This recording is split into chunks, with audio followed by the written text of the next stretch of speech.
हर हर महादेव। देखिए, आज का एक बहुत प्यारा ही जिज्ञासा है, कमल के फूल से हम क्या समझते हैं। देखिए, कमल के फूल इतना सुंदर है कि उस पर देखिए एक भी दाग नहीं रहता है। उसका एक रहस्य है, होता कहाँ है, कीचड़ में। और दुनिया से न्यारा मेरे गुरु का प्यारा, इतना सुंदर कमल का फूल है जिस पर हमारे गुरु को विराजमान दिखाया गया है।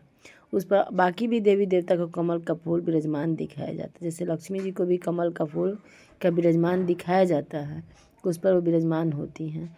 और देखिए, इतना सुंदर कमल का फूल है जो दुनिया से न्यारा है, मेरे शिव गुरु का प्यारा है। प्यारा कैसे है कि वो अपने ऊपर एक भी दाग नहीं पड़ने देता है, और पड़ता भी है तो उसको निकाल देता है, यानी सरक जाता है। देखिए, कमल के फूल होता कहाँ है, कीचड़ में। सोचिए, कीचड़ में होते हुए भी वो अपने ऊपर एक भी दाग का छींटा पड़ता है तो नहीं रहने देता है, उसको सरका देता है। देखिए, हम लोग भी कलयुग रूपी कीचड़ में ही रहते हैं। उस कमल के फूल से हम लोग को भी सीखना है कि लाख हम लोग का पैर कीचड़ में है, लेकिन मन की स्थिति हम लोग को महादेव से जोड़ के रखना है। क्योंकि मन की स्थिति अगर ऊपर रहेगी, परमात्मा के पास रहेगा, तो नीचे का कीचड़ कुछ काम का नहीं रहेगा। ठीक है ना, उसका कोई हम लोग के पास में असर नहीं होगा। हम लोग को समान स्थिति में रहते हुए अपने गुरु के याद में रहना है, चाहे दुख हो चाहे सुख हो।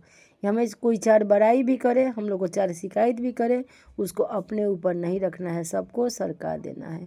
क्योंकि मन गंदा होता है, तो हम लोग का मन का विचार जब गंदा में आने लगता है तो हम लोग का मन डिस्टर्ब होने लगता है। तो मन ही को तो साफ़ करके रखना है। तन तो साफ़ करने के लिए बहुत सारा शैम्पू है, साबुन है, तन को नहाते हैं, धोते हैं, साफ़ सुथरा करते हैं, लेकिन मन की सफाई बहुत ज़रूरी है। शिव शिष्यता में मन साफ होगा, तभी हम लोग कोई भी ज्ञान सुन पाएंगे, समझ पाएंगे। तो हम लोग को बस एक ही ख्याल रखना है कि हम लोग शिव के शिष्य हैं, और गुरु के आदेशानुसार हम लोग को गुरु का काम करना है। सब समय हम लोग अपने गुरु के याद में रहें, मन की स्थिति अपने महादेव से जोड़ के रखें, तब हम लोग का पैर धरती पे रहेगा, लेकिन मन गुरु की तरफ रहेंगे। बहुत सुंदर इसमें एक कहानी रखा गया है। उस कहानी से हम लोग समझते हैं कि एक ही पहाड़ का पत्थर कारीगर लाता है और मूर्ति बनाना स्टार्ट करता है। जो ही छेनी हथौड़ी मारता है, मूर्ति टूट के बिखर जाता है।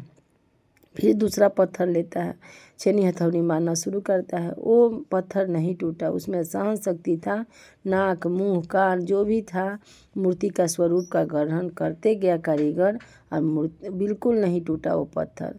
और उसमें सहन शक्ति था, वो बर्दाश्त किया, मूर्ति का स्वरूप वो बन गया। जब मूर्ति बन गया तो देखिए, कारीगर बोला दोनों को लेते जाइए और जाके मंदिर में स्थापित कर दीजिएगा। टूटा हुआ पत्थर रोड किनारे बिछा दीजिएगा। बहुत सारा पत्थर टूटा हुआ निकला था, सबको ट्रॉली में ले करके कारीगर भिजवाने लगा। देखिए, मूर्ति और वो पत्थर एक कहानी है, बहुत सुंदर बात कर रहे थे। टूटा हुआ पत्थर बोल रहा है, देखो बहन, तुम्हारा कितनी तुम भाग्यशाली हो, तुम्हारा भाग्य कितना अच्छा है कि आज तुम्हें मूर्ति का स्वरूप मिला है। कल से तुम्हारी दुनिया पूजा करेगी। मेरा देखो, हम भी तो उसी पहाड़ के हैं, लेकिन मेरा स्थिति है कहीं रोड पर फेंक दिए जाएंगे, उस पर यात्रीगण आएंगे जाएंगे। तो देखिए, बहुत सुंदर वो जो मूर्ति बनी थी, वो पत्थर जवाब दी कि हाँ बहन, आपने बहुत अच्छा कहा, कि हम लोग एक ही पहाड़ से आए हैं, लेकिन कारीगर तो पहले आप ही को उठाया था, लेकिन आप में वो सहन शक्ति नहीं था। आप एक ही हथौड़ी मारा तो आप टूट के बिखर गई। हम पर देखिए, कारीगर कितना छेनी हथौड़ी चलाया है, हम कितना सहन शक्ति रखे हैं, कितना बर्दाश्त किए हैं, तो अब आज मूर्ति का स्वरूप पाए हैं। तो देखिए, जो सहन शक्ति रखता है, जो दर्द सहता है, वही अच्छा मतलब स्वरूप लेता है। तो मैंने तो दर्द सहा है, तो अब आज मूर्ति बनी हूँ। अगर आप दर्द सह लेती तो आप ही मूर्ति बन जाती। तो देखिए, इस कहानी से हम लोग को यही सीखना है, कारीगर कौन है, मेरे महादेव। आज हम सभी को छेनी हथौड़ी मार करके आज मूर्ति का स्वरूप दे रहे हैं। छेनी हथौड़ी है परिस्थिति का मार। देखिए, परिस्थिति का मार में वही किसी का हाथ छूट जाता है तो पीछे चला जाता है, जो परिस्थिति में अटल खड़ा रहता है कि नहीं, मेरे गुरु मेरे साथ है, चाहे जो परिस्थिति हो, महादेव आपकी दया से चूक जाएगा। अब परिस्थिति में खड़ा रह गया, वही एक दिन मूर्ति का स्वरूप ले लेता है, और वही आदमी एक दिन पूजनीय बनता है गुरु की दया से।